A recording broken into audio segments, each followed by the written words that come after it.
त्यसरी चल्ने गरेको राज्यको ठाउँमा अब सबै तह तबकाको प्रतिनिधित्व हुने कम्तीमा नयाँ राष्ट्रिय एकताको आधारशिला खडा भयो।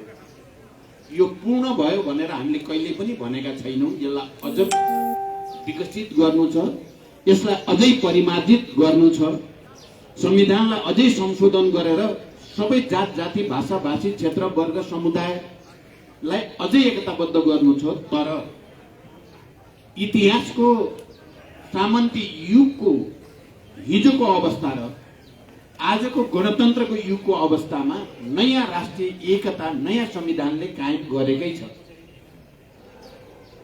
मैले के देख्छु भने हामी हिजो पञ्चायत विरोधी आन्दोलनको क्रममा होस् या गणतन्त्रको निम्ति आन्दोलनको क्रममा हामीले जे भोगेका र देखेका थियौं, नेपाली समाजले जे भोगेको थियो त्यसको ठीक विपरीत संघीय लोकतान्त्रिक गणतन्त्रले नयाँ राष्ट्रिय एकता कायम गरेकै हो। राजनीतिक दलहरूको बीचमा पनि हिजो लामो समयदेखि कायम रहेको कोही राजा परस्त, कोही के परस्त, कोही के परस्त भनेर राजनीतिक दलहरूको बीचमा राष्ट्रिय उद्देश्यको निम्ति समर्पित भएर लाग्नुभन्दा एकअर्काप्रति अलि बढी नै शत्रुतापूर्ण संघर्षको स्थिति हामीले देख्यौं, भोग्यौं। तर जनयुद्धले नै र जनयुद्धको जगमा भएको जनआन्दोलन समेतको समायोजनले नै नेपालका राजनीतिक दलहरूको बीचमा पनि एउटा नयाँ संकल्प, नयाँ एकता, संविधान सभाको निम्ति संघर्ष, संघीय गणतन्त्रको निम्ति संघर्ष र एउटा नयाँ समृद्ध नेपाल निर्माणको निम्ति संघर्ष गर्ने एउटा नयाँ संकल्पको आधारशिला खडा गर्यो। म आजको दिन 27औं जनयुद्ध दिवसको सन्दर्भमा यो कुरालाई म विशेष जोड गरेर भन्न चाहन्छु। नयाँ राष्ट्रिय एकता कायम भएको हो र यो नयाँ राष्ट्रिय एकताले सामाजिक सद्भाव, समाजमा सबै आफू बिस्तारै अधिकार सम्पन्न हुँदै गएको र हुँदै जाने विश्वास यसले पैदा गर्यो। यो कुरा एउटा वर्गलाई, एउटा तबकालाई, एउटा विचारका मान्छेलाई, एउटा प्रवृत्तिका मान्छेलाई सुरुदेखि मन परेको थिएन। हामी जनयुद्धलाई स्मरण गर्दै गर्दा सुरुका दिनमा कसरी सखाप पार्ने अभियान चलाउन खोजियो त्यो कुरा र विभिन्न अभियान अन्तर्गत यसलाई बल प्रयोगकै आधारमा शक्तिकै बलमा दबाउने जो कोसिस गरियो त्यो कुरा स्मरण गर्दा र अहिलेको नयाँ राष्ट्रिय एकताको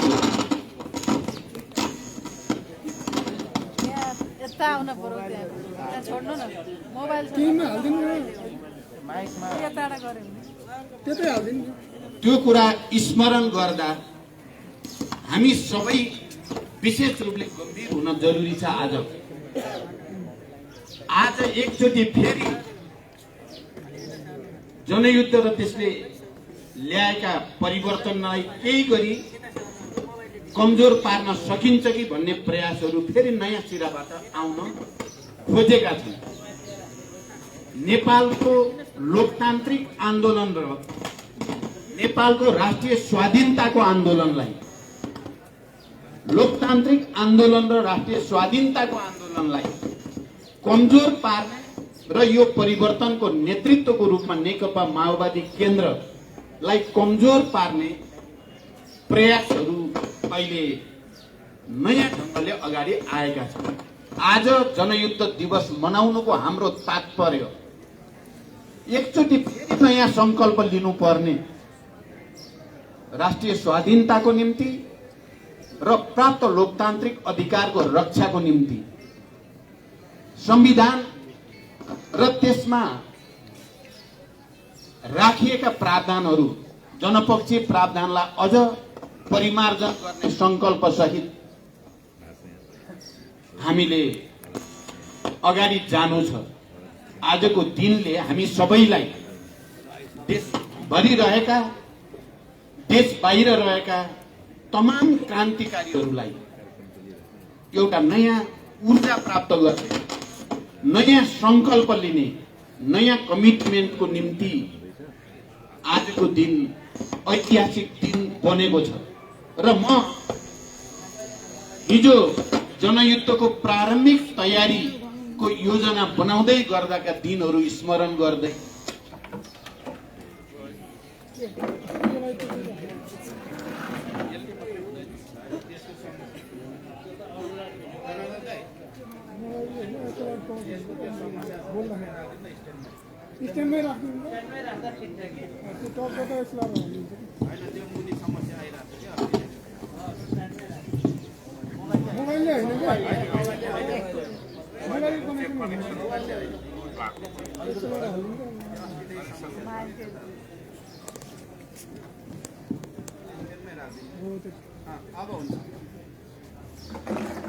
मैले भन्दै थिएँ कि यो साल हाम्रो लागि अझ विशेष रूपले प्राप्त अधिकारको रक्षा र राष्ट्रिय स्वाधीनताको सुदृढीकरणको निम्ति एकचोटि फेरि नयाँ संकल्प लिने दिन हो। म देशभित्र र देश बाहिर रहेका तमाम क्रान्तिकारी कमरेडहरू, मित्रहरू र यो देशमा उत्पीडित वर्ग, जाति, क्षेत्र, समुदायको हक अधिकारका पक्षपाती तमाम जनसमुदाय प्रति पनि म विशेष अपील गर्न चाहन्छु। आजको दिन हामी सबैले फेरि एउटा नयाँ एकता कायम गर्ने, नयाँ ऊर्जा सहित नयाँ अभियानमा प्रवेश गर्ने दिनको रूपमा यसलाई बदल्न जरुरी छ।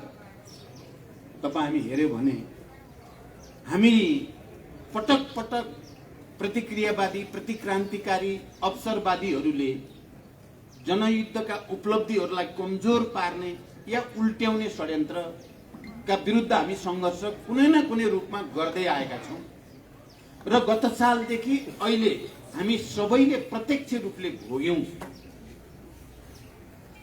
प्रतिगमनले कसरी टाउको उठाउन खोज्यो, संविधानलाई कसरी निस्तेज पार्न खोजियो, संविधानका पनि ती प्रावधानहरू जुन प्रावधानहरू प्रगतिशील छन् तिनलाई कसरी उल्ट्याउन खोजियो र यो देशलाई फेरि एउटा राजनैतिक संकटको भुमरीमा लान खोजियो र त्यसका विरुद्ध हामीले फेरि एकचोटि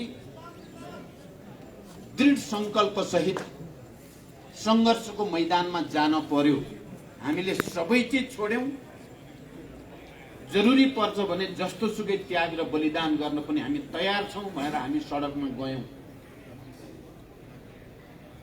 जब हामीले प्रतिगमन र उपलब्धिलाई उल्ट्याउन खोज्ने प्रवृत्तिका विरुद्ध जनतालाई अपील गर्यौं र हामी आफै सडकमा पुग्यौं, लाखौं लाख जनताहरू देशव्यापी रूपमा त्यसको पक्षमा खडा भयो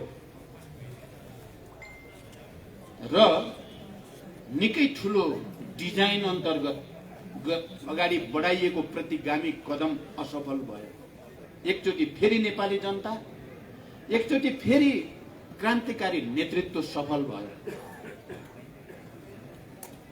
र अहिले जुन गठबन्धनको स्थिति, सरकारको स्थिति छ र हामी त्यो मार्फत फेरि एउटा नयाँ निर्वाचनको प्रक्रियामा प्रवेश गर्ने र संविधानलाई, जनताका अधिकारलाई अझ विकसित र परिमार्जन गर्ने प्रक्रियामा छौं।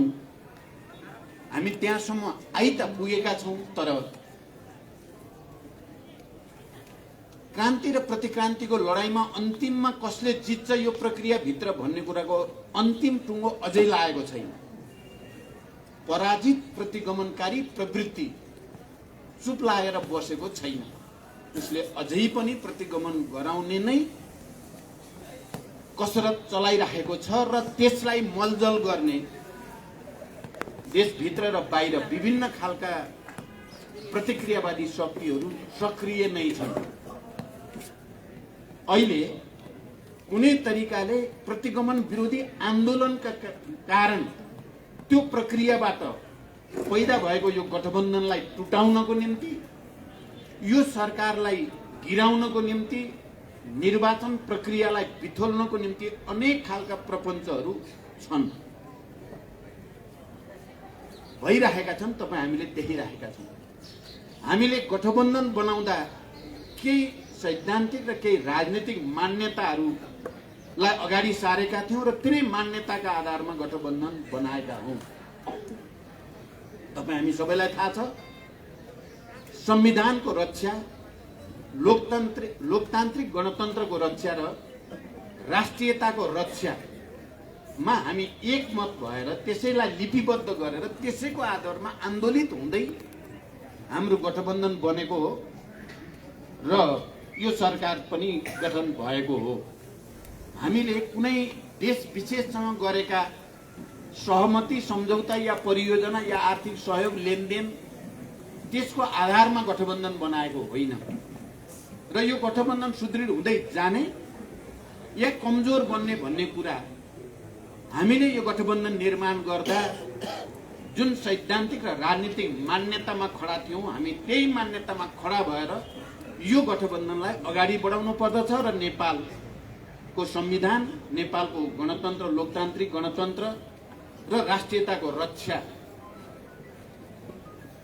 म सम्पूर्ण नेपाली जनसमुदाय, सम्पूर्ण नेपाली दिदीबहिनी दाजुभाइहरूलाई विशेष रूपले अपिल गर्न चाहन्छु।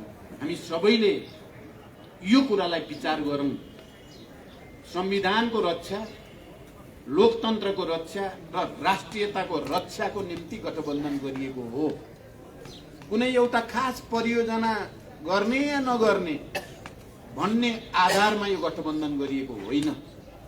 आज यदि कसैले कुनै एउटा परियोजनासँग सम्बन्धित गराएर गठबन्धनको भाग्य र भविष्य बारे सोध्छ भने त्यसको हाम्रो ऐतिहासिक धरातल भत्काउने जस्तै हुन जान्छ। म यो पक्षमा आम जनतासँग अपिल गर्न चाहन्छु। हामीले यो गठबन्धन जुन मूल्य, जुन मान्यतामा टेकेर चाहिँ बनाएका हौँ, हामी त्यसैमा दृढ रहौँ।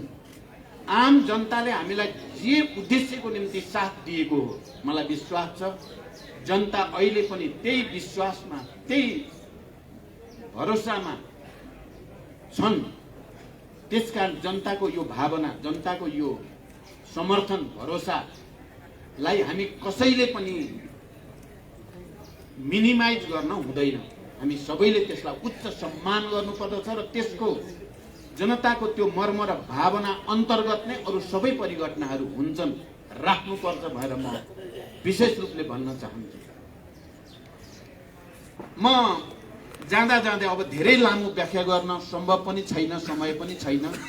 आज म जनकपुरमा पनि जाँदैछु। पोहोर साल जनयुद्ध दिवस मनाउँदै गर्दा बर्दिया जिल्ला, जहाँ सबभन्दा बढी बेपत्ता भएको जिल्ला छ जनयुद्धका क्रममा, त्यहाँको एउटा गाउँपालिकाको सरकारले सरकारकै हैसियतबाट जनयुद्ध दिवस मनाएको थियो। केही प्रकाशनहरू, केही सम्मान कार्यक्रमहरू राखेको थियो,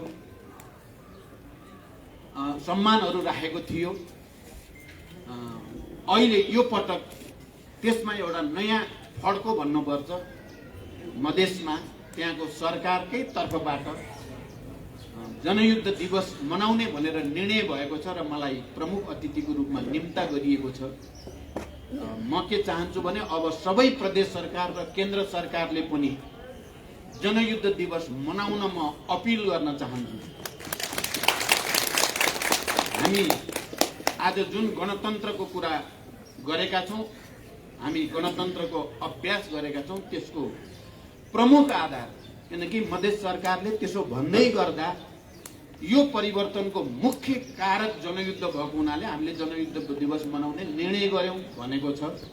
म हाम्रा मुख्यमन्त्री भएका सरकारहरू र अरू जो कोही मुख्यमन्त्री भएका सरकारहरूलाई पनि यसै गरी यो दिवसलाई जति सम्मानित गर्यो संघीय लोकतान्त्रिक गणतन्त्र त्यति सुदृढ हुन्छ। यो दिवसलाई जति कमजोर पार्यो यो संविधान र परिवर्तन, लोकतन्त्र र गणतन्त्र, जनताका सबै उत्पीडित वर्ग, जाति, क्षेत्र, समुदायका हक अधिकारहरू त्यसरी नै खोसिँदै जान्छन्। त्यसकारण यसको अन्तर सम्बन्ध अलि गहिरो छ, ठुलो छ, रणनैतिक छ भनेर म भन्न चाहन्छु।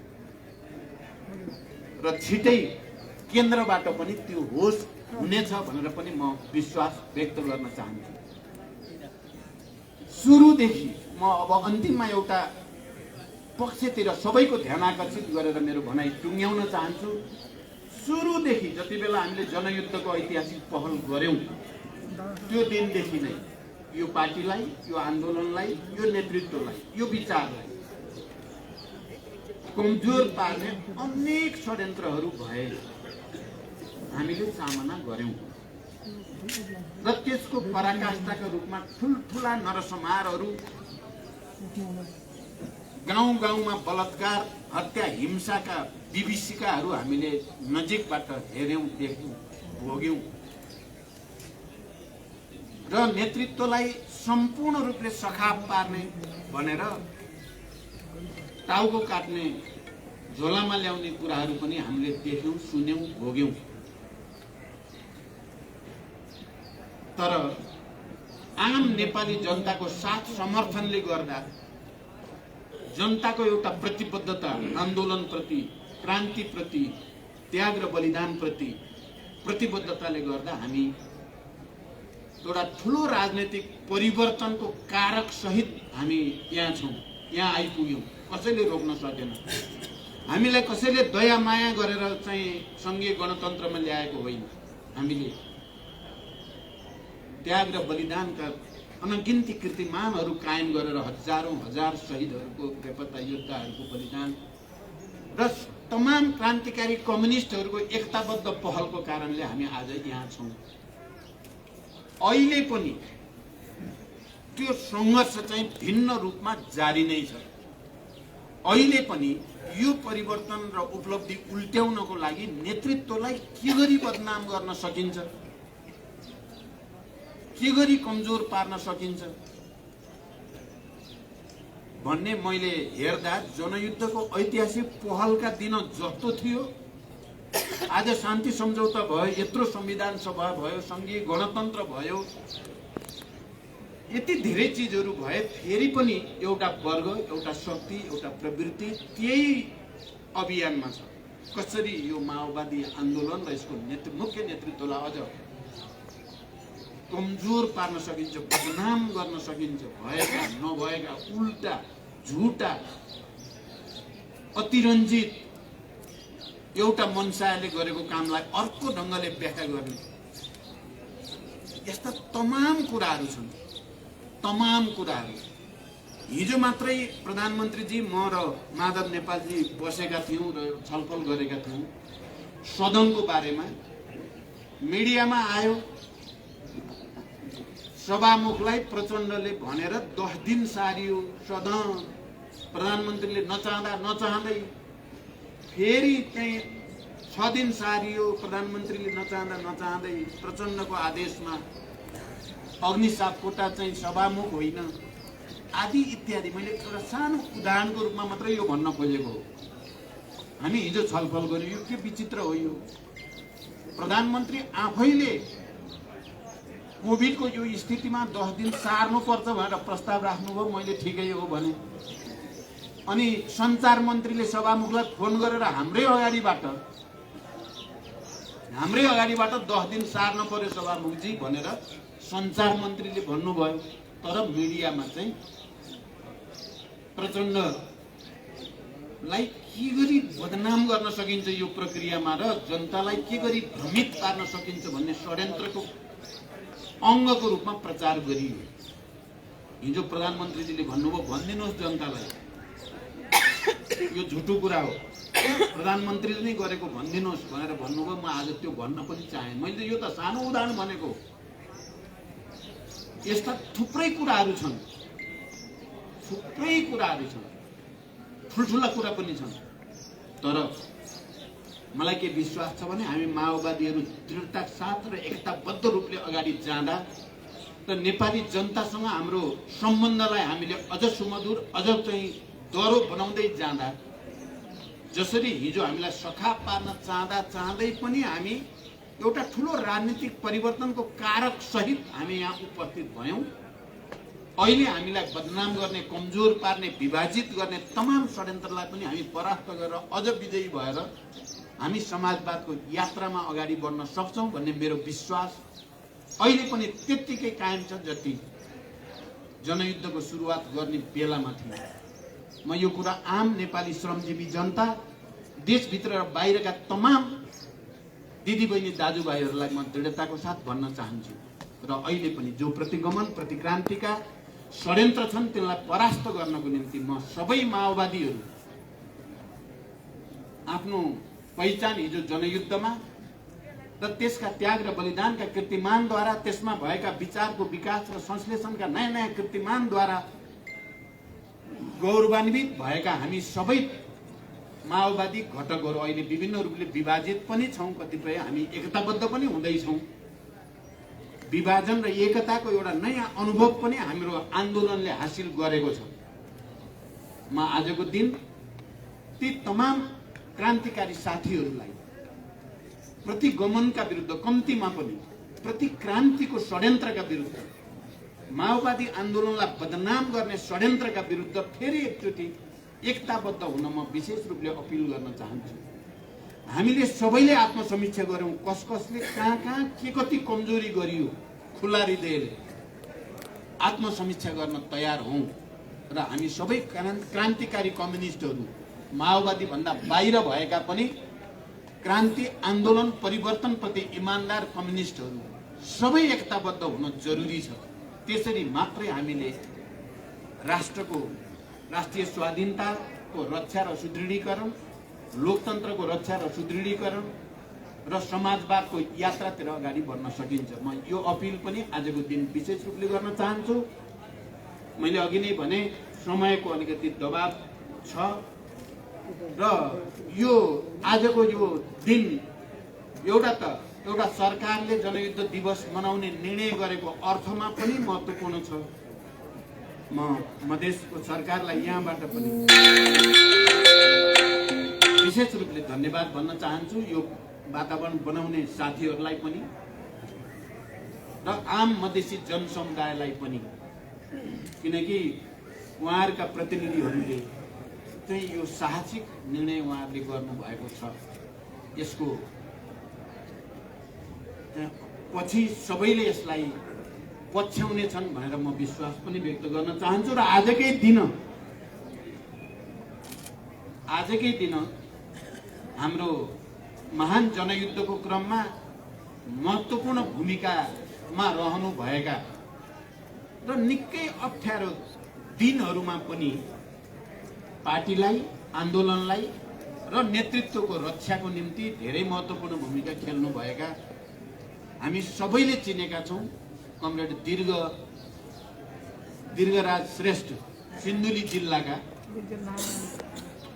उहाँ आफै आन्दोलनको एउटा सहभागी लोकप्रिय नेता पनि हुनुहुन्छ सिन्धुली जिल्लाको, र उहाँ शहीद परिवार पनि हुनुहुन्छ। उहाँका भाइ महेन्द्र श्रेष्ठ होनाहार क्रान्तिकारी कमान्डर हुनुहुन्थ्यो। उहाँको निर्ममतापूर्वक हत्या गरिएको छ र यस अर्थमा उहाँ महत्त्वपूर्ण हाम्रो शहीद परिवार पनि हो। उहाँ यस बीचमा विभाजनको एउटा बडो नमिठो श्रृङ्खला आयो, विविध कारणले उहाँ अर्कै ठाउँमा केन्द्रित हुनुहुन्थ्यो। अस्तिको दिन उहाँ कमरेड हरिबोल गजुरेल र दीर्घ श्रेष्ठ सल्लाह गरेर मकहाँ आउनुभयो र पार्टीमा समायोजित हुने, पार्टीमा जोडिने, मूल पार्टीमै जोडिन आवश्यक छ भन्ने उहाँले पनि महसुस गर्नुभयो। हामीले सल्लाह गर्यौं, त्यसो भने जनयुद्ध दिवसकै दिन पार्टी हेडक्वार्टरमा नै तपाईको स्तरको कमरेड प्रवेश गर्दा या जोडिँदा त्यो सन्देश ठुलो हुन्छ भनेर हामीले सल्लाह गरेका थियौं। कमरेड दीर्घ श्रेष्ठ यहाँ आइपुग्नु भएको छ। म उहाँलाई हार्दिक बधाई पनि भन्न चाहन्छु, हार्दिक शुभकामना पनि भन्न चाहन्छु। अब यो तपाईँ केही भनेर गर्ने कि के? त्यसो भएपछि म कमरेड दीर्घराज श्रेष्ठलाई अगाडि आउन र म तपाईलाई स्वागत गर्न चाहन्छु।